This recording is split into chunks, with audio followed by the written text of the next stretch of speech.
move. Go, Tata. Go, go, go, go, go, go. Donkey बनाइए किसी कीमत पे भी।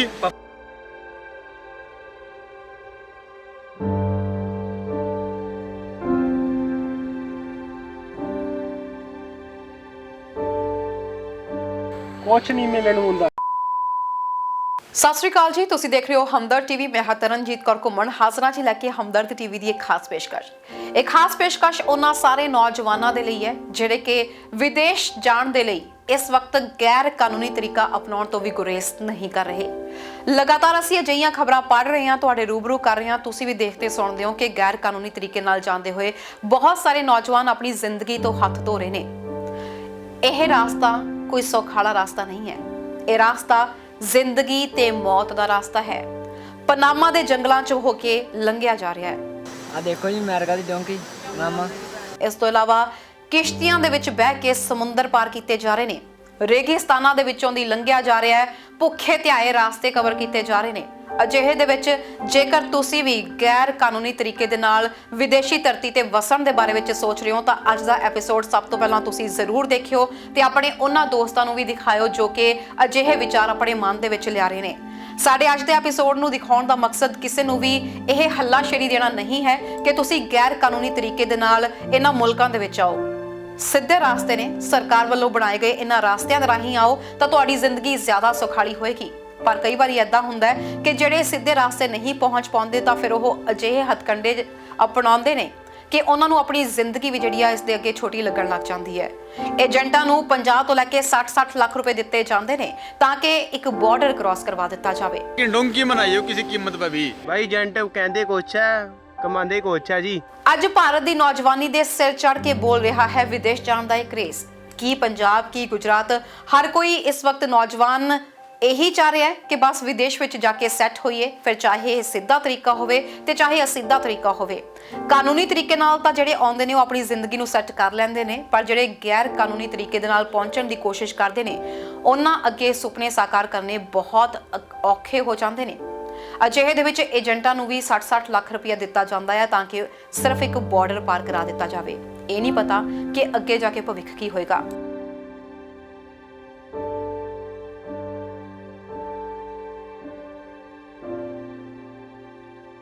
ਸੋ ਅਜਿਹੇ ਦੇ ਵਿੱਚ ਅੱਜ ਅਸੀਂ ਤੁਹਾਨੂੰ ਦੁਨੀਆ ਦੇ ਉਹਨਾਂ ਖਤਰਨਾਕ ਰਾਸਤਿਆਂ ਦੇ ਬਾਰੇ ਵਿੱਚ ਦੱਸਣ ਜਾ ਰਹੇ ਹਾਂ ਜਿਨ੍ਹਾਂ ਨੂੰ ਗੈਰ ਕਾਨੂੰਨੀ ਤਰੀਕੇ ਨਾਲ ਪਾਰ ਕੀਤਾ ਜਾਂਦਾ ਹੈ ਸਿਰਫ ਇਹਨਾਂ ਪੱਛਮੀ ਮੁਲਕਾਂ ਦੇ ਵਿੱਚ ਵਸਣ ਦੇ ਲਈ, ਜਿਸ ਕਰਕੇ ਅਸੀਂ ਆਪਣੀ ਜ਼ਿੰਦਗੀ ਤੋਂ ਵੀ ਹੱਥ ਧੋ ਬੈਠਦੇ ਹਾਂ। ਬਹੁਤ ਸਾਰੇ ਅਜਿਹੇ ਮਾਮਲੇ ਸਾਹਮਣੇ ਆਏ ਨੇ। ਸੋ ਸ਼ੁਰੂਆਤ ਕਰਦੇ ਹਾਂ ਅਸੀਂ ਡੋਂਕੀ ਸਿਸਟਮ ਤੋਂ। ਪਹਿਲਾਂ ਗੱਲ ਕਰਦੇ ਹਾਂ ਪੰਜਾਬ ਵਿੱਚ ਮਸ਼ਹੂਰ ਹੋਏ ਡੋਂਕੀ ਸਿਸਟਮ ਦੀ। ਜਿਹੜੇ ਤਾਂ ਪੜ੍ਹਾਈ ਲਿਖਾਈ 'ਚ ਸਹੀ ਹੁੰਦੇ ਨੇ ਉਹ ਤਾਂ ਆਇਲਸ ਕਰਕੇ ਸਿੱਧੇ ਜਾਂ ਫਿਰ ਸਹੀ ਤਰੀਕੇ ਦੇ ਨਾਲ ਵਿਦੇਸ਼ਾਂ ਦਾ ਰੁਖ ਕਰ ਲੈਂਦੇ ਨੇ, ਪਰ ਜਿਹੜੇ ਕਾਨੂੰਨੀ ਤਰੀਕੇ ਦੇ ਨਾਲ ਜਾਣ ਦੇ ਲਈ ਐਲੀਜੀਬਲ ਨਹੀਂ ਹੁੰਦੇ ਉਹ ਬਾਹਰ ਜਾਣ ਲਈ ਅਪਣਾਉਂਦੇ ਨੇ ਗੈਰ ਕਾਨੂੰਨੀ ਤਰੀਕਾ। ਡੋਂਕੀ ਲੰਮੇ ਸਮੇਂ ਤੋਂ ਪ੍ਰਚਲਿਤ ਹੈ, ਪਰ ਜਿੰਨਾ ਪ੍ਰਚਲਿਤ ਗੈਰ ਕਾਨੂੰਨੀ ਤਰੀਕਾ ਹੈ ਉਨਾ ਹੀ ਇਹ ਔਖਾ ਤੇ ਜ਼ਿੰਦਗੀ ਤੇ ਮੌਤ ਦਾ ਸਵਾਲ ਬਣ ਜਾਂਦਾ ਹੈ। ਇਹ ਸ਼ੁਰੂਆਤ ਹੁੰਦੀ ਹੈ ਏਜੰਟ ਕੋਲ ਜਾ ਕੇ। ਏਜੰਟ ਕੁਝ ਪੈਸੇ ਲੈਂਦੇ ਨੇ ਤੇ ਫਿਰ ਸ਼ੁਰੂ ਹੁੰਦਾ ਹੈ ਗੈਰ ਕਾਨੂੰਨੀ ਤਰੀਕੇ ਨਾਲ ਵਿਦੇਸ਼ ਜਾਣ ਦੀ ਕਹਾਣੀ ਦਾ ਇਹ ਸਿਲਸਿਲਾ। ਯੂਕੇ, ਜਰਮਨ, ਇਟਲੀ ਤੇ ਸਭ ਤੋਂ ਮਸ਼ਹੂਰ ਅਮਰੀਕਾ ਵਰਗੇ ਪੱਛਮੀ ਮੁਲਕਾਂ ਵਿੱਚ ਡੋਂਕੀ ਲਗਾ ਕੇ ਜਾਣ ਦੀ ਕਹਾਣੀ ਦੀ ਹੁੰਦੀ ਹੈ ਸ਼ੁਰੂਆਤ। ਜਿਹੜੇ ਤਾਂ ਏਜੰਟ ਚੰਗੇ ਹੁੰਦੇ ਨੇ ਉਹ ਤਾਂ ਆਪਣੇ ਕਲਾਇੰਟ ਨੂੰ ਪੂਰਾ ਬਾਰਡਰ ਟਪਾ ਕੇ ਹੀ ਸਾਹ ਲੈਂਦੇ ਨੇ, ਤੇ ਜਿਹੜੇ ਏਜੰਟਾਂ ਨੂੰ ਆਪਣੇ ਕਲਾਇੰਟਸ ਤੋਂ ਬਸ ਪੈਸੇ ਹੀ ਚਾਹੀਦੇ ਹੁੰਦੇ ਨੇ ਫਿਰ ਉਹਨਾਂ ਦੀ ਉਗ ਸੁਗ ਰੱਬ ਆਸਰੇ ਹੀ ਮਿਲਦੀ ਹੈ। ਗੈਰ ਕਾਨੂੰਨੀ ਤਰੀਕੇ ਦੇ ਨਾਲ ਅਮਰੀਕਾ ਦਾ ਡੋਂਕੀ ਕਿਵੇਂ ਲੱਗਦਾ ਹੈ ਇਸ ਦੇ ਬਾਰੇ ਵਿੱਚ ਦੱਸ ਰਹੀ ਹਾਂ ਅੱਜ, ਤੇ ਨਾਲ ਹੀ ਦੱਸਾਂਗੇ ਕਿ ਗੁਜਰਾਤ ਦਾ ਅਮਰੀਕਾ ਜਾਣ ਲਈ ਪਾਸਪੋਰਟ ਸਿੰਡੀਕੇਟ ਬੈਂਕ ਕੀ ਹੈ। ਸਾਡੇ ਨੌਜਵਾਨ ਵਿਦੇਸ਼ ਜਾਣ ਦਾ ਸੁਪਨਾ ਪੂਰਾ ਕਰਨ ਲਈ 40 ਲੱਖ ਰੁਪਏ ਆਮ ਲਗਾ ਦਿੰਦੇ ਨੇ। ਸਭ ਤੋਂ ਪਹਿਲਾਂ ਇੱਕ ਮੁਲਕ ਨੂੰ ਹਾਲਟ ਬਣਾਇਆ ਜਾਂਦਾ ਹੈ ਜਿੱਥੋਂ ਦਾ ਵੀਜ਼ਾ ਕਲਾਇੰਟ ਦਾ ਲਗਾਇਆ ਜਾਂਦਾ ਹੈ ਅਤੇ ਉਸ ਨੂੰ ਜਹਾਜ਼ ਤੇ ਰਾਹੀਂ ਉਸ ਮੁਲਕ ਵਿੱਚ ਉਸ ਹਾਲਟ ਵਿੱਚ ਭੇਜਿਆ ਜਾਂਦਾ ਹੈ।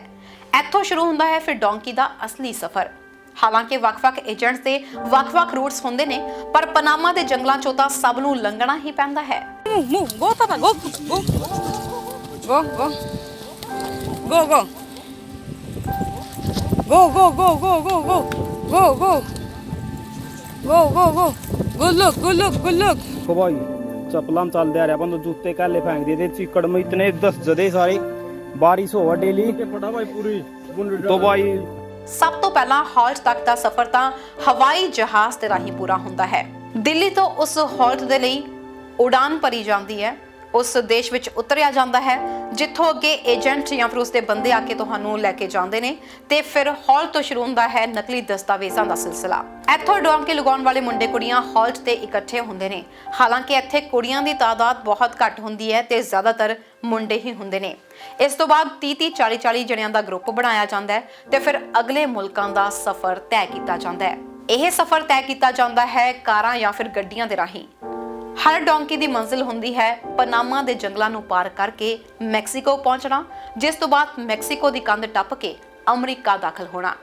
ਹਾਲਟ ਦਾ ਵੱਖ-ਵੱਖ ਮੁਲਕ ਬਣਾਏ ਜਾ ਸਕਦੇ ਨੇ, ਪਰ ਜਿਹੜੇ ਵੀ ਸ਼ਹਿਰਾਂ ਵਿੱਚੋਂ ਦੀ ਜ਼ਿਆਦਾ ਰੁੱਖ ਹੁੰਦਾ ਹੈ ਉਹ ਹੈ ਇਕਵਾਡੋਰ, ਲਿਮਾ, ਸਾਈਬੋਨੋ ਤੇ ਇਹਨਾਂ ਤੋਂ ਹੁੰਦੇ ਹੋਏ ਕੁਇਟੋ ਐਂਟਰੀ ਹੁੰਦੀ ਹੈ। ਇਹਨਾਂ ਸ਼ਹਿਰਾਂ ਵਿੱਚ ਵੀ ਜ਼ਿਆਦਾ ਸਮਾਂ ਨਹੀਂ ਲਗਾਇਆ ਜਾਂਦਾ। ਇੱਕ ਰਾਤ ਸੌਂ ਕੇ ਉਸ ਤੋਂ ਬਾਅਦ ਅਗਲੇ ਸ਼ਹਿਰ ਦੀ ਤਿਆਰੀ ਕਰ ਲਈ ਜਾਂਦੀ ਹੈ, ਜਾਂ ਫਿਰ ਇਹ ਏਜੰਟ ਜਾਂ ਫਿਰ ਉਸਦੇ ਬੰਦਿਆਂ ਦੇ ਉੱਤੇ ਡਿਪੈਂਡ ਕਰਦਾ ਹੈ ਕਿ ਕਿੰਨੀ ਛੇਤੀ ਤੁਹਾਡੇ ਪੇਪਰ ਰੈਡੀ ਕਰਕੇ ਤੁਹਾਨੂੰ ਉੱਥੋਂ ਦੀ ਕਾਰਾਂ ਜਾਂ ਫਿਰ ਗੱਡੀਆਂ ਵਿੱਚੋਂ ਬਿਠਾ ਕੇ ਦੂਜੇ ਸ਼ਹਿਰ ਵਿੱਚ ਲਿਜਾਇਆ ਜਾਂਦਾ ਹੈ। ਭਾਰਤ ਦੇ ਤੁਹਾਡੇ ਏਜੰਟ ਦਾ ਕੰਮ ਦਿੱਲੀ 에ਅਰਪੋਰਟ ਤੱਕ ਹੀ ਹੁੰਦਾ ਹੈ। ਇਸ ਤੋਂ ਬਾਅਦ ਉਹਨਾਂ ਦੇ ਅੱਗੇ ਏਜੰਟਸ ਹੁੰਦੇ ਨੇ ਜੋ ਇਹਨਾਂ ਹਾਲਟਸ ਤੋਂ ਜਾਂ ਫਿਰ ਸਟੇਜ ਤੋਂ ਡੋਂਕੀਆਂ ਨਾਲ ਰਾਬਤਾ ਕਾਇਮ ਕਰਕੇ ਉਹਨਾਂ ਦਾ ਸਫ਼ਰ ਅੱਗੇ ਇਹਨਾਂ ਦੇ ਜ਼ਰੀਏ ਤੈਅ ਕਰਦੇ ਨੇ। ਜੇਕਰ ਇਹ ਸੋਚੋ ਕਿ ਇਹ ਸਾਰਾ ਸਫ਼ਰ ਜਹਾਜ਼ਾਂ ਰਾਹੀਂ ਤੈਅ ਹੁੰਦਾ ਹੈ ਤਾਂ ਇੱਥੇ ਤੁਸੀਂ ਗਲਤ ਹੋ। ਗੱਡੀਆਂ, ਟੈਂਪੂਆਂ ਦੇ ਰਾਹੀਂ ਇਹ ਸਫ਼ਰ ਤੈਅ ਕੀਤੇ ਜਾਂਦੇ ਨੇ। ਇਹਨਾਂ ਸ਼ਹਿਰਾਂ ਵਿੱਚੋਂ ਦੀ ਹੁੰਦੇ ਹੋਏ ਡੋਂਕਰ ਛੱਡ ਦਿੰਦੇ ਨੇ ਪਨਾਮਾ ਦੇ ਜੰਗਲਾਂ ਦੇ ਵਿੱਚ ਇਹਨਾਂ ਡੋਂਕੀਆਂ ਨੂੰ ਜੰਗਲਾਂ ਨੂੰ ਪਾਰ ਕਰਨ ਲਈ। ਇਸ ਤੋਂ ਪਹਿਲਾਂ ਵੀ ਇੱਕ ਜੰਗਲ ਆਉਂਦਾ ਹੈ ਜਿਸ ਨੂੰ ਕਿ ਇੱਕ ਦਿਨ ਵਿੱਚ ਪਾਰ ਕਰ ਲਿਆ ਜਾਂਦਾ ਹੈ, ਪਰ ਪਨਾਮਾ ਦੇ ਜੰਗਲਾਂ ਨੂੰ ਪਾਰ ਕਰਨ ਦੇ ਵਿੱਚ 4 ਤੋਂ 5 ਦਿਨ ਘੱਟੋ ਘੱਟ ਲੱਗਦੇ ਨੇ ਤੇ ਜਿਹੜੇ ਲੋਕ ਜ਼ਿਆਦਾ ਤੁਰ ਫਿਰ ਨਹੀਂ ਸਕਦੇ ਉਹਨਾਂ ਨੂੰ 7-7 ਦਿਨ 8-8 ਦਿਨ ਵੀ ਲੱਗਦੇ ਨੇ ਤੇ ਕਈ ਲੋਕ ਤਾਂ ਅਜਿਹੇ ਨੇ ਜਿਹੜੇ ਮਹੀਨਾ ਜੰਗਲਾਂ ਦੇ ਵਿੱਚ ਪਏ ਰਹਿੰਦੇ ਨੇ। ਇਸ ਜੰਗਲ 'ਚ ਪਹੁੰਚਣ ਵੇਲੇ ਏਜੰਟ ਡੋਂਕੀਆਂ ਨੂੰ ਇੱਕ ਸਟੋਰ 'ਚ ਲੈ ਕੇ ਜਾਂਦੇ ਨੇ। ਇਹ ਆਪਣੇ 4-5 ਦਿਨ ਦੇ ਇਸ ਸਫ਼ਰ ਲਈ ਜਿੰਨਾ ਕੁ ਖਾਣ ਪੀਣ ਲਈ ਰਸਦ ਇਕੱਠੀ ਕਰ ਸਕਦੇ ਨੇ ਜਾਂ ਫਿਰ ਜਿੰਨਾ ਕਿ ਇਹਨਾਂ ਦੇ ਬੈਗ ਦੇ ਵਿੱਚ ਸਮਾਨ ਆ ਸਕਦਾ ਹੈ ਪੈਕ ਕਰ ਲੈਂਦੇ ਨੇ। ਪਰ ਨਾਲ ਇਹ ਵੀ ਖਿਆਲ ਰੱਖਣਾ ਪੈਂਦਾ ਹੈ ਕਿ ਰਾਸਤੇ ਦੇ ਵਿੱਚ ਚੜਾਈਆਂ ਵੀ ਚੜ੍ਹਨੀਆਂ ਹੁੰਦੀਆਂ ਨੇ ਤੇ ਅਜਿਹੇ 'ਚ ਜ਼ਿਆਦਾ ਭਾਰਾ ਬੈਗ ਲੈ ਕੇ ਵੀ ਨਹੀਂ ਚੱਲਿਆ ਜਾ ਸਕਦਾ। ਕਈ ਲੋਕਾਂ ਦੀ ਹੱਡ ਬੀਤੀ ਤੁਸੀਂ ਸੁਣੀ ਵੀ ਹੋਏਗੀ ਕਿ ਪਨਾਮਾ ਦੇ ਜੰਗਲਾਂ ਵਿੱਚ ਕਈ ਲਾਸ਼ਾਂ, ਕਈ ਕੰਕਾਲ ਵੀ ਮਿਲਦੇ ਨੇ। ਅਜਿਹਾ ਇਸ ਲਈ ਕਿਉਂਕਿ ਡੋਂਕਰ ਤਾਂ ਤੁਹਾਨੂੰ ਸਟਾਰਟਿੰਗ ਪੁਆਇੰਟ ਤੇ ਉਤਾਰ ਕੇ ਚਲੇ ਜਾਂਦੇ ਨੇ।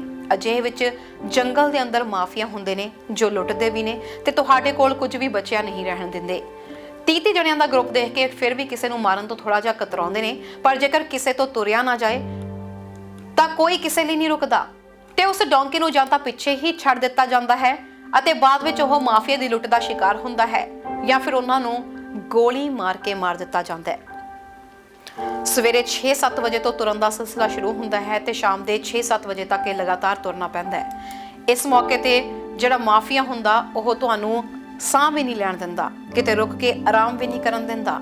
ਉੱਪਰ ਦੀ ਇੰਨੇ ਘੰਟੇ ਲਗਾਤਾਰ ਤੁਰਨਾ, ਗੋਡਿਆਂ ਤੱਕ ਦੇ ਜੁੱਤੇ ਪਾਏ ਹੁੰਦੇ ਨੇ ਕਿ ਰਸਤੇ ਵਿੱਚ ਪਾਣੀ ਤੱਕ ਤੁਸੀਂ ਪੀਣ ਲਈ ਰੁਕਦੇ ਹੋ ਤਾਂ ਤੁਹਾਡੇ ਉੱਤੇ ਤਸ਼ੱਦਦ ਢਾਏ ਜਾਂਦੇ ਨੇ ਤੇ ਇਸ ਤੋਂ ਇਲਾਵਾ ਨਹਿਰਾਂ ਦਾ ਪਾਣੀ ਪੀ ਕੇ ਡੋਂਕੀਆਂ ਨੂੰ ਆਪਣਾ ਗੁਜ਼ਾਰਾ ਕਰਨਾ ਪੈਂਦਾ ਹੈ।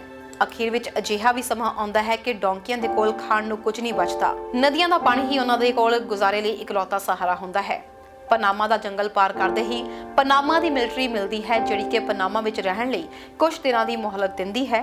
ਫਿਰ ਪਨਾਮਾ ਤੋਂ ਮੈਕਸੀਕੋ ਤੱਕ ਦਾ ਸਫ਼ਰ ਤੈਅ ਕੀਤਾ ਜਾਂਦਾ ਹੈ ਤੇ ਮੈਕਸੀਕੋ ਤੋਂ ਟੱਪੀ ਜਾਂਦੀ ਹੈ ਅਮਰੀਕਾ ਦੀ ਕੰਧ ਤੇ ਕੰਧ ਟੱਪਣ ਦੇ ਨਾਲ ਹੀ ਸ਼ੁਰੂ ਹੁੰਦਾ ਹੈ ਅਮਰੀਕਾ ਵਿੱਚ ਗੈਰ ਕਾਨੂੰਨੀ ਤਰੀਕੇ ਨਾਲ ਦਾਖਲ ਹੋਣ ਦੇ ਕਾਨੂੰਨੀ ਕਾਰਵਾਈ ਦਾ ਸਿਲਸਿਲਾ। ਇਹ ਤਾਂ ਉਹਨਾਂ ਖੁਸ਼ਨਸੀਬ ਡੋਂਕੀਆਂ ਦੀ ਕਹਾਣੀ ਹੁੰਦੀ ਹੈ ਜੋ ਕਿ ਅਖੀਰ ਤੱਕ ਦਾ ਸਫ਼ਰ ਪੂਰਾ ਕਰ ਲੈਂਦੇ ਨੇ। ਕਈ ਅਜਿਹੀਆਂ ਵੀ ਮਾਵਾਂ ਹੁੰਦੀਆਂ ਨੇ ਜਿਨ੍ਹਾਂ ਨੂੰ ਅੱਜ ਤੱਕ ਆਪਣੇ ਪੁੱਤਰਾਂ ਦੀ ਕੋਈ ਉੱਗ ਸੁੱਗ ਤੱਕ ਨਹੀਂ ਮਿਲੀ ਕਿ ਉਹ ਅਮਰੀਕਾ ਪੁੱਜੇ ਵੀ ਨੇ ਜਾਂ ਫਿਰ ਪਨਾਮਾ ਦੇ ਜੰਗਲ ਹੀ ਉਹਨਾਂ ਦੇ ਪੁੱਤਰਾਂ ਨੂੰ ਖਾ ਗਏ। 40-40 ਲੱਖ ਰੁਪਏ ਦੇ ਕੇ ਬਹੁਤੇ ਲੋਕ ਇਹਨਾਂ ਗੈਰ ਕਾਨੂੰਨੀ ਤਰੀਕਿਆਂ ਦੇ ਰਾਹੀਂ ਆਪਣੀ ਜ਼ਿੰਦਗੀ ਨੂੰ ਖਤਰੇ 'ਚ ਪਾ ਕੇ ਵਿਦੇਸ਼ ਦਾ ਰੁਖ ਕਰਦੇ ਨੇ। ਹੁਣ ਦੂਜੇ ਪਾਸੇ ਗੱਲ ਕਰਦੇ ਹਾਂ ਗੁਜਰਾਤ ਦੇ ਵਿੱਚ ਪ੍ਰਸਿੱਧ ਹੋਏ ਪਾਸਪੋਰਟ ਸਿੰਡੀਕੇਟ ਬੈਂਕ ਦੀ। ਇਹ ਨਹੀਂ ਹੈ ਕਿ ਗੈਰ ਕਾਨੂੰਨੀ ਤਰੀਕੇ ਨਾਲ ਜਾਣ ਦਾ ਕੰਮ ਸਿਰਫ ਇੱਕ ਪਾਸੇ ਹੀ ਚੱਲ ਰਿਹਾ ਹੈ। ਗੁਜਰਾਤ ਤੋਂ ਗੈਰ ਕਾਨੂੰਨੀ ਢੰਗ ਦੇ ਨਾਲ ਵਿਦੇਸ਼ ਜਾਣ ਦੇ ਕਈ ਮਾਮਲੇ ਉੱਤਰੀ ਗੁਜਰਾਤ ਤੋਂ ਵੀ ਆਉਂਦੇ ਨੇ। ਹਾਲਾਂਕਿ ਇਸ ਤਰੀਕੇ ਨਾਲ ਵਿਦੇਸ਼ ਜਾਣ ਦੇ ਸੁਪਨੇ ਕਈ ਵਾਰ ਚਕਨਾਚੂਰ ਵੀ ਹੋ ਜਾਂਦੇ ਨੇ। ਅਮਰੀਕਾ ਵਰਗੇ ਪੱਛਮੀ ਮੁਲਕਾਂ ਵਿੱਚ ਜਾਣ ਦੇ ਇਸ ਐਡਵੈਂਚਰ ਦੀ ਕੀਮਤ ਵੀ ਪਰਿਵਾਰਾਂ ਨੂੰ ਚੁਕਾਉਣੀ ਪੈਂਦੀ ਹੈ। ਕਈ ਵਾਰ ਉਹਨਾਂ ਨੂੰ ਆਪਣੀ ਜਾਇਦਾਦ ਤੇ ਪੈਸੇ ਦਾ ਨੁਕਸਾਨ ਚੁੱਕਣਾ ਪੈਂਦਾ ਹੈ ਤੇ ਕਈ ਵਾਰ ਤਾਂ ਆਪਣੀਆਂ ਜਾਨਾਂ ਵੀ ਚਲੀਆਂ ਜਾਂਦੀਆਂ ਨੇ। ਬੀਤੇ ਦਿਨੀ ਇੱਕ ਗੁਜਰਾਤੀ ਪਰਿਵਾਰ ਵੱਲੋਂ ਗੈਰ ਕਾਨੂੰਨੀ ਤਰੀਕੇ ਦੇ ਨਾਲ ਅਮਰੀਕਾ ਦੀ ਕੰਧ ਟੱਪਣ ਦੀ ਕੋਸ਼ਿਸ਼ ਵੇਲੇ ਬ੍ਰਿਜ ਕੁਮਾਰ ਯਾਦਵ ਦੀ ਮੌਤ ਹੋ ਗਈ ਸੀ, ਜਦਕਿ ਉਸ ਦੀ ਪਤਨੀ ਅਤੇ 3 ਸਾਲਾ ਬੱਚੀ ਦੇ ਮਾਮੂਲੀ ਸੱਟਾਂ ਲੱਗੀਆਂ ਸੀ। ਇਸ ਘਟਨਾ ਨੇ ਗੁਜਰਾਤ ਵਿੱਚ ਵੀ ਵੱਧ ਰਹੇ ਗੈਰ ਕਾਨੂੰਨੀ ਤਰੀਕੇ ਨਾਲ ਵਿਦੇਸ਼ ਜਾਣ ਦੀ ਲਾਲਸਾ ਨੂੰ ਇੱਕ ਵਾਰ ਮੁੜ ਤੋਂ ਉਜਾਗਰ ਕੀਤਾ ਹੈ। ਉੱਤਰੀ ਗੁਜਰਾਤ ਵਿੱਚ ਲੋਕਾਂ ਵਿੱਚ ਗੈਰ ਕਾਨੂੰਨੀ ਢੰਗ ਨਾਲ ਅਮਰੀਕਾ ਜਾਣ ਦਾ ਇੰਨਾ ਚਲਨ ਕਿਉਂ ਹੈ? ਇਸ ਬਾਰੇ ਉੱਤਰੀ ਗੁਜਰਾਤ ਇੱਕ ਸਬ ਟਰੈਵਲ ਏਜੰਟ ਨੇ ਆਪਣਾ ਨਾਮ ਨਾ ਦੱਸਣ ਦੀ ਸ਼ਰਤ ਤੇ BBC ਨਾਲ ਖੁਲਾਸਾ ਕੀਤਾ। ਉਸਨੇ ਕਿਹਾ ਕਿ ਉੱਤਰੀ ਗੁਜਰਾਤ ਦੇ ਲੋਕਾਂ ਵਿੱਚ ਵਿਦੇਸ਼ ਜਾਣ ਤੇ ਡਾਲਰ ਕਮਾਉਣ ਦੀ ਚਾਹ ਹੈ। ਉਹਨਾਂ ਨੇ ਦੱਸਿਆ ਕਿ ਸਿਰਫ ਇੰਨਾ ਹੀ ਨਹੀਂ, ਬਲਕਿ ਬਾਹਰ ਗਏ ਲੋਕਾਂ ਦਾ ਵਿਆਹ ਵੀ ਇੱਥੇ ਰਹਿ ਕੇ ਖੇਤੀ ਕਰਨ ਵਾਲੇ ਲੋਕਾਂ ਦੇ ਨਾਲੋਂ ਪਹਿਲਾਂ ਹੋ ਜਾਂਦਾ ਹੈ। ਇਸ ਲਈ ਲੋਕ ਜ਼ਮੀਨਾਂ ਵੇਚ ਕੇ ਜਾਂ ਫਿਰ ਗਿਰਵੀ ਰੱਖ ਕੇ ਵਿਦੇਸ਼ ਜਾਣ ਤੋਂ ਵੀ ਨਹੀਂ ਡਰਦੇ। ਹੁਣ ਤੁਹਾਨੂੰ ਦੱਸਦੇ ਹਾਂ ਕਿ ਇਹ ਕੰਮ ਕਿੱਦਾਂ ਕਰਦਾ ਸਿਸਟਮ। ਗੈਰ ਕਾਨੂੰਨੀ ਪ੍ਰਵਾਸ ਦਾ ਇਹ ਪੂਰਾ ਸਿਸਟਮ ਕਿਵੇਂ ਕੰਮ ਕਰਦਾ ਹੈ, ਇਸ ਬਾਰੇ ਵਿੱਚ ਵੀ ਵਿਸਥਾਰ ਵਿੱਚ ਦੱਸਦਿਆਂ ਉਹ ਕਹਿੰਦੇ ਨੇ ਕਿ ਅਹਿਮਦਾਬਾਦ ਤੇ ਗਾਂਧੀ ਨਗਰ ਦੇ ਵਿੱਚ ਗੈਰ ਕਾਨੂੰਨੀ ਢੰਗ ਨਾਲ ਲੋਕਾਂ ਨੂੰ ਵਿਦੇਸ਼ ਭੇਜਣ ਵਿੱਚ ਮੁੱਖ ਏਜੰਟ ਸ਼ਾਮਿਲ ਹਨ। ਇਹ ਜਿਹੜੇ ਏਜੰਟਸ ਨੇ, ਇਹਨਾਂ ਦੇ ਅੱਗੇ ਸਬ ਏਜੰਟਸ ਵੱਲੋਂ ਕੰਮ ਕਰਦੇ ਨੇ। ਇਹਨਾਂ ਦਾ ਕੰਮ ਉਹਨਾਂ ਲੋਕਾਂ ਨੂੰ ਲੱਭਣਾ ਹੁੰਦਾ ਹੈ ਜੋ ਕਿ ਵਿਦੇਸ਼ ਜਾਣਾ ਚਾਹੁੰਦੇ ਨੇ। ਜੋ ਵਿਅਕਤੀ ਗੈਰ ਕਾਨੂੰਨੀ ਢੰਗ ਦੇ ਨਾਲ ਵਿਦੇਸ਼ ਜਾਣਾ ਚਾਹੁੰਦੇ ਨੇ, ਉਹਨਾਂ ਨੂੰ 60 ਤੋਂ ਲੈ ਕੇ 66 ਲੱਖ ਰੁਪਏ ਤੱਕ ਖਰਚ ਕਰਨ ਲਈ ਤਿਆਰ ਰਹਿਣਾ ਪੈਂਦਾ ਹੈ। ਬ੍ਰਿਜ ਵਰਗੇ ਲੋਕ ਜੋ ਕਿ ਆਰਥਿਕ ਤੌਰ ਤੇ ਕਮਜ਼ੋਰ ਪਰਿਵਾਰਾਂ ਤੋਂ ਆਉਂਦੇ ਨੇ, ਉਹਨਾਂ ਤੋਂ 30% ਤੱਕ ਪੈਸੇ ਪਹਿਲਾਂ ਐਡਵਾਂਸ ਲਏ ਜਾਂਦੇ ਨੇ। ਅਜਿਹੇ ਲੋਕਾਂ ਨੂੰ ਵਿਦੇਸ਼ ਭੇਜਣ ਤੋਂ ਬਾਅਦ ਅਤੇ ਉੱਥੇ ਨੌਕਰੀਆਂ ਮਿਲਣ ਤੇ ਬਾਕੀ ਦਾ ਪੈਸਾ ਹਵਾਲੇ ਰਾਹੀਂ ਲਿਆ ਜਾਂਦਾ ਹੈ। ਇਸ ਦੌਰਾਨ ਸਬ ਏਜੰਟਸ ਨੇ ਗੈਰ ਕਾਨੂੰਨੀ ਪ੍ਰਵਾਸੀਆਂ ਤੋਂ ਪੈਸੇ ਵਸੂਲਣ ਦੇ ਹੋਰ ਤਰੀਕਿਆਂ ਦਾ ਵੀ ਖੁਲਾਸਾ ਕੀਤਾ। ਉਹਨਾਂ ਨੇ ਦੱਸਿਆ ਕਿ ਕਿਵੇਂ ਪੂਰੀ ਰਕਮ ਨਾ ਦੇ ਸਕਣ ਵਾਲੇ ਲੋਕਾਂ ਤੋਂ ਜ਼ਮੀਨ ਗਿਰਵੀ ਲਿਖਵਾਈ ਜਾਂਦੀ ਹੈ ਅਤੇ ਨਾਲ ਹੀ ਉਸ ਵਿਅਕਤੀ ਦਾ ਪਾਸਪੋਰਟ ਵੀ ਜ਼ਬਤ ਕਰ ਲਿਆ ਜਾਂਦਾ ਹੈ। ਇਸ ਵਿਵਸਥਾ ਨੂੰ ਏਜੰਟਾਂ ਦੀ ਭਾਸ਼ਾ ਵਿੱਚ ਪਾਸਪੋਰਟ ਸਿੰਡੀਕੇਟ ਬੈਂਕ ਕਿਹਾ ਜਾਂਦਾ ਹੈ। ਇਸ ਬੈਂਕ ਵਿੱਚ ਹਰ ਉਪ ਏਜੰਟ ਨੂੰ ਗੈਰ ਕਾਨੂੰਨੀ ਪ੍ਰਵਾਸੀਆਂ ਦੇ ਪਾਸਪੋਰਟ ਲਾਜ਼ਮੀ ਤੌਰ ਤੇ ਜਮ੍ਹਾਂ ਕਰਵਾਉਣੇ ਪੈਂਦੇ ਨੇ। ਪਾਸਪੋਰਟ ਰੱਖਣਾ ਗੈਰ ਕਾਨੂੰਨੀ ਪ੍ਰਵਾਸੀ ਨੂੰ ਕਿਤੇ ਹੋਰ ਭੇਜਣ ਤੋਂ ਰੋਕਦਾ ਹੈ। ਸੋ ਇਸ ਤਰੀਕੇ ਦੇ ਨਾਲ ਇਹ ਜਿਹੜਾ ਆ ਪਾਸਪੋਰਟ ਦਾ ਸਿਸਟਮ ਕੰਮ ਕਰਦਾ ਆ। ਸੋ ਇਹ ਤਾਂ ਅਸੀਂ ਤੁਹਾਨੂੰ ਦੱਸੇ ਕਿ ਪੰਜਾਬ ਦੇ ਵਿੱਚ ਜਾਂ ਬਾਕੀ ਹਿੱਸਿਆਂ ਦੇ ਵਿੱਚ ਜਾਂ ਗੁਜਰਾਤ ਦੇ ਵਿੱਚ ਕਿਹੜਾ ਚੱਲਣ ਇਸ ਵਕਤ ਚੱਲ ਰਿਹਾ ਹੈ। ਪਰ ਸਿਰਫ ਇਹ ਨਹੀਂ ਹੈ ਕਿ ਭਾਰਤ ਤੋਂ ਹੀ ਨੌਜਵਾਨ ਗੈਰ ਕਾਨੂੰਨੀ ਤਰੀਕੇ ਦੇ ਨਾਲ ਵਿਦੇਸ਼ਾਂ ਦਾ, ਪੱਛਮੀ ਮੁਲਕਾਂ ਦਾ ਰੁਖ ਕਰ ਰਹੇ ਨੇ। COVID-19 ਮਹਾਮਾਰੀ ਕਰਕੇ ਲੱਗੀਆਂ ਸਫ਼ਰ ਪਾਬੰਦੀਆਂ ਵਿੱਚ ਜਿਵੇਂ-ਜਿਵੇਂ ਢਿੱਲ ਮਿਲ ਰਹੀ ਸੀ, ਇਹ ਵੀ ਲੱਗਣਾ ਸ਼ੁਰੂ ਹੋ ਗਿਆ ਕਿ ਗੈਰ ਕਾਨੂੰਨੀ ਤਰੀਕੇ ਦੇ ਨਾਲ ਜਿਹੜੇ ਰੂਟ ਵਰਤੇ ਜਾਂਦੇ ਸੀ ਪੱਛਮੀ ਮੁਲਕਾਂ ਵਿੱਚ ਆਉਣ ਲਈ, ਇਹਨਾਂ ਵਿੱਚ ਵੀ ਲਗਾਤਾਰ ਤੇਜ਼ੀ ਆਉਣ ਲੱਗੀ। UN ਦੀ agency the international organization for migration ਦਾ ਅੰਦਾਜ਼ਾ ਹੈ ਕਿ 2014 ਤੋਂ ਲੈ ਕੇ ਹੁਣ ਤੱਕ ਲਗਭਗ 50,000 ਪ੍ਰਵਾਸੀਆਂ ਦੀ ਜਾਂ ਤਾਂ ਮੌਤ ਹੋ ਗਈ ਜਾਂ ਫਿਰ ਉਹ ਅਮਰੀਕਾ ਜਾਂ ਫਿਰ ਯੂਰਪੀਅਨ ਸੰਘ ਥਾਵਾਂ ਤੇ ਪਹੁੰਚਣ ਦੇ ਚੱਕਰ ਵਿੱਚ ਗੁਆਚ ਹੀ ਗਏ। ਏਜੰਸੀ ਦਾ ਮੰਨਣਾ ਹੈ ਕਿ ਇਨ੍ਹਾਂ ਗੁੰਮਸ਼ੁਦਾ ਜਾਂ ਫਿਰ ਜਾਨ ਗਵਾਉਣ ਵਾਲਿਆਂ ਦੀ ਸੰਖਿਆ ਇਸ ਤੋਂ ਕਿਤੇ ਜ਼ਿਆਦਾ ਹੋ ਸਕਦੀ ਹੈ। ਹੁਣ ਤੁਹਾਨੂੰ ਕੁਝ ਅਜਿਹੇ ਖਤਰਨਾਕ ਰਾਸਤਿਆਂ ਦੇ ਬਾਰੇ ਵਿੱਚ ਵੀ ਦੱਸਦੇ ਹਾਂ। ਪਨਾਮਾ ਦੇ ਜੰਗਲਾਂ ਦੇ ਬਾਰੇ ਵਿੱਚ ਅਸੀਂ ਗੱਲਬਾਤ ਕੀਤੀ ਹੈ। ਇਸ ਤੋਂ ਇਲਾਵਾ ਭੂਮਧ ਸਾਗਰ ਜਿਹੜਾ ਆ, ਇਹ ਵੀ ਬਹੁਤ ਵੱਡਾ ਰਾਸਤਾ ਆ ਗੈਰ ਕਾਨੂੰਨੀ ਤਰੀਕੇ ਦੇ ਨਾਲ ਪੱਛਮੀ ਮੁਲਕਾਂ ਵਿੱਚ ਪਹੁੰਚਣ ਲਈ। ਇਟਲੀ ਵਿੱਚ ਵੀ ਇੰਜ ਹੀ ਕਿਸ਼ਤੀਆਂ ਰਾਹੀਂ ਸਮੁੰਦਰ ਪਾਰ ਕੀਤੇ ਜਾਂਦੇ ਨੇ। ਸਮਰੱਥਾ ਤੋਂ ਵੱਧ ਸਵਾਰੀਆਂ ਬਿਠਾਉਣ ਕਰਕੇ ਕਈ ਵਾਰ ਇਹ ਕਿਸ਼ਤੀਆਂ ਸਮੁੰਦਰ ਵਿੱਚ ਹੀ ਡੁੱਬ ਗਈਆਂ ਤੇ ਮਾਵਾਂ ਦੇ ਪੁੱਤ ਸਮੁੰਦਰਾਂ ਵਿੱਚ ਹੀ ਸਮਾ ਗਏ। ਇੱਕ ਮਿੰਟ ਵਿੱਚ ਕਿੰਨੀ ਵਾਰ ਮੌਤ ਦੇਖਦੇ ਨੇ ਇਹ ਲੋਕ।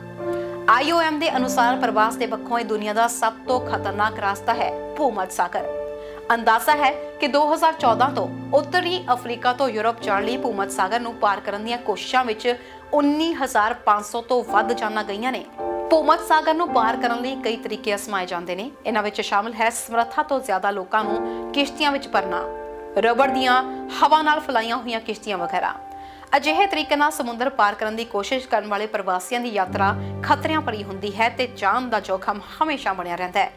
ਅਜਿਹੀਆਂ ਕਿਸ਼ਤੀਆਂ ਜਾਂ ਜਹਾਜ਼ਾਂ ਨੂੰ ਅਕਸਰ ਅਪਰਾਧੀਆਂ ਤੇ ਮਨੁੱਖੀ ਤਸਕਰੀ ਵਿੱਚ ਲੱਗੇ ਲੋਕਾਂ ਦੇ ਵੱਲੋਂ ਚਲਾਇਆ ਜਾਂਦਾ ਹੈ। ਲੀਬੀਆ ਨੇੜੇ ਟਿਊਨੀਸ਼ੀਆ ਇੱਕ ਅਜਿਹਾ ਸਥਾਨ ਹੈ ਜਿੱਥੋਂ ਪ੍ਰਵਾਸੀ ਆਪਣੀ ਅਜਿਹੀ ਯਾਤਰਾ ਸ਼ੁਰੂ ਕਰਦੇ ਨੇ ਤੇ ਕੇਂਦਰੀ ਭੂਮਧ ਸਾਗਰੀ ਰੂਟ ਜ਼ਰੀਏ ਯੂਰਪ ਪਹੁੰਚਣ ਦੀ ਕੋਸ਼ਿਸ਼ ਕਰਦੇ ਨੇ। ਇੱਥੇ ਸਮੁੰਦਰ ਵਿੱਚ ਡੁੱਬ ਕੇ ਮਰ ਜਾਣ ਵਾਲਿਆਂ ਲਈ ਇੱਕ ਸਮਰਪਿਤ ਕਬਰਿਸਤਾਨ ਵੀ ਹੈ। ਇਸ ਤੋਂ ਇਲਾਵਾ ਅਫਰੀਕਾ ਦੇ ਅੰਦਰੂਨੀ ਰਾਹ ਬਹੁਤੇ ਅਫਰੀਕੀ ਪ੍ਰਵਾਸੀਆਂ ਲਈ ਯੂਰਪ ਪਹੁੰਚਣ ਦਾ ਸਫ਼ਰ ਉਹਨਾਂ ਦੇ ਆਪਣੇ ਮਹਾਦੀਪ ਤੋਂ ਹੀ ਸ਼ੁਰੂ ਹੁੰਦਾ ਹੈ। ਇਸ ਲੰਮੀ ਯਾਤਰਾ ਵਿੱਚ ਉਹਨਾਂ ਨੂੰ ਉੱਤਰੀ ਅਫਰੀਕਾ ਦੇ ਦੇਸ਼ਾਂ ਤੱਕ ਪਹੁੰਚਣ ਲਈ ਸਹਾਰਾ ਮਾਰੂਥਲ ਨੂੰ ਪਾਰ ਕਰਨਾ ਪੈਂਦਾ ਹੈ। ਜੀ ਹਾਂ, ਇਸ ਰਾਸਤੇ ਤੇ ਮਿਲਣ ਵਾਲਾ ਮੌਸਮ ਉਹਨਾਂ ਦੀ ਜ਼ਿੰਦਗੀ ਲਈ ਸਭ ਤੋਂ ਵੱਡਾ ਖਤਰਾ ਹੁੰਦਾ ਹੈ। IOM ਦਾ ਅੰਦਾਜ਼ਾ ਹੈ ਕਿ ਸਹਾਰਾ ਮਾਰੂਥਲ ਨੂੰ ਪਾਰ ਕਰਨ ਦੀਆਂ ਕੋਸ਼ਿਸ਼ਾਂ ਵਿੱਚ 2014 ਤੋਂ ਲੈ ਕੇ 2022 ਦੇ ਦਰਮਿਆਨ ਲਗਭਗ 5400 ਲੋਕਾਂ ਦੀ ਮੌਤ ਹੋ ਗਈ ਹੈ। ਪ੍ਰਵਾਸ ਬਾਰੇ ਸੰਯੁਕਤ ਰਾਸ਼ਟਰ ਦੇ ਸੰਗਠਨ ਦੀ ਤਾਜ਼ਾ ਰਿਪੋਰਟ ਦੇ ਮੁਤਾਬਿਕ ਤਸਕਰਾਂ ਤੇ ਸਰਹੱਦੀ ਸੁਰੱਖਿਆ ਅਧਿਕਾਰੀਆਂ ਦੇ ਹੱਥੋਂ ਹਿੰਸਾ ਸਹਾਰਾ ਰੇਗਿਸਤਾਨ ਵਿੱਚੋਂ ਲੰਘ ਕੇ ਜਾਣ ਵਾਲੇ ਜ਼ਿਆਦਾਤਰ ਪ੍ਰਵਾਸੀਆਂ ਦੀ ਮੌਤ ਦੀ ਵਜ੍ਹਾ ਬਣਦੀ ਹੈ।